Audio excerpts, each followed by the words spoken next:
Just a minute. A quick check with the U.S. market. Those market numbers, the Dow Jones, the S&P, and the NASDAQ are heading back into those negative territory. The Dow Jones Industrial Average now down 0.15%. The S&P futures 0.15% in the red, and the NASDAQ about 0.28%. Looking like those market nightmare not yet over. But the nightmare for the South African Steinhoff is not over as well. The South African company has dropped more than 9% of its shares, close to a 2-month low after a global market rout. It also follows a report by Bloomberg that the retailer's former CEO, Marcus Joseph, advised friends to sell the company's stocks days before the shares collapsed. The former chief executive was said to have warned recipients of an impending, unspecified bad news ahead. Joseph told the South African parliamentary inquiry in September that he never lied about activities of the company and neither sold his shares in Steinhoff nor held a short position on the company's stocks. And sticking with South Africa, EXXARO Resources is looking to supply coal to state-owned power utility giant ESKOM, which has been hit by supply shortages. ESKOM, which has a total national output of 45,000 megawatts, implemented power-cutting measures in 2015 due to coal supply shortage. ESKOM, which has less than 20 days of coal supply at 10 of its power stations, supplies more than 90% of the nation's power and is one of the most indebted state-owned institutions. ESKOM needs about 3 million tons of coal to close its deficit. Let's look at Nigeria's Eurobond. $2.8 billion is what the Nigerian authorities are looking to raise from the international debt marketplace before the end of December. And that may be coming at about between 8 and 9% in terms of yield. This was according to the chief dealer at Access Bank, Buki Aregbesola, while speaking on Channel Television earlier today. She said her forecast of higher yield on the new Eurobond was based on the higher U.S. interest rate regime and a stronger yield on U.S. 10-year bond, currently trading about 3%. Nigeria has floated billions of Eurobonds at the global debt market, around 7% over the last 2 years, which the government considers acceptable. The government is now looking to plug budget's 2018 deficit and support spendings in the current year with the new Eurobond debt offer. And sticking with Nigeria, indigenous oil trader Corn Oil PLC has appointed Hardip Khatapal as its acting managing director and a board member.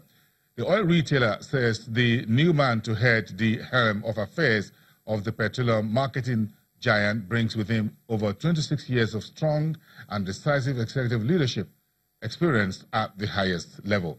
Mr. Khatapal is an Indian and an accomplished professional in diverse sectors of economy, including fast-moving consumer goods, telecoms, and other organized retail businesses.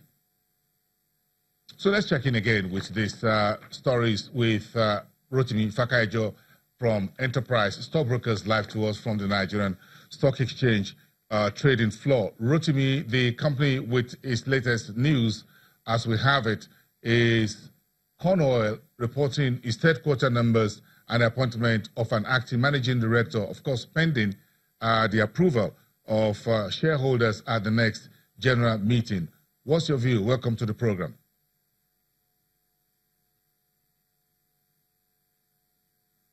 Okay, we'll try and get Rotimi back on the show. Meantime, crude oil prices are climbing today. But before that, Kenya's main electricity producer, KenGen, has confirmed that the new 165.4 megawatt capacity plant is almost complete and will be ready for launch by July 2019. The plant is powered by geothermal steam, which is used to drive turbines for electricity production. It is the second biggest source of Kenya's annual power generation of 2,336 megawatts. KenGen says it has an installed capacity of 1,631 megawatts and plans to add an additional 720 by the year 2020 to cater for the country's growing electricity demand. So we're back to oil prices, 71, 79. That's where the US WTI is right now in the green, 0.63%. The futures rising today because of geopolitical tensions over the disappearance of the prominent Saudi journalist Kamal Khashoggi in Istanbul, Germany. Brent crude, Istanbul in Turkey. Brent crude has risen $1.01 to $81.44 a barrel, on track for its biggest daily gain since the 9th of October. U.S. crude futures climbed 80 cents to 72.14 early today, and that has extended those gains now a bit higher at 71.80. There were hefty losses on oil prices on Wednesday and Thursday.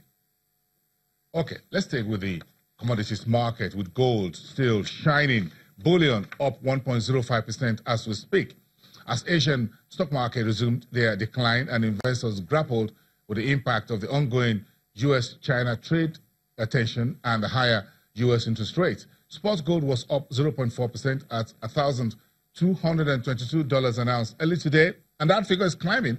It's now $1,234.8, $1,234.80 as we speak. In other precious metals story, we have palladium up 0.5% to $1,071, and silver was up 0.6% at $14.63, while platinum gained 0.5% to $840.50.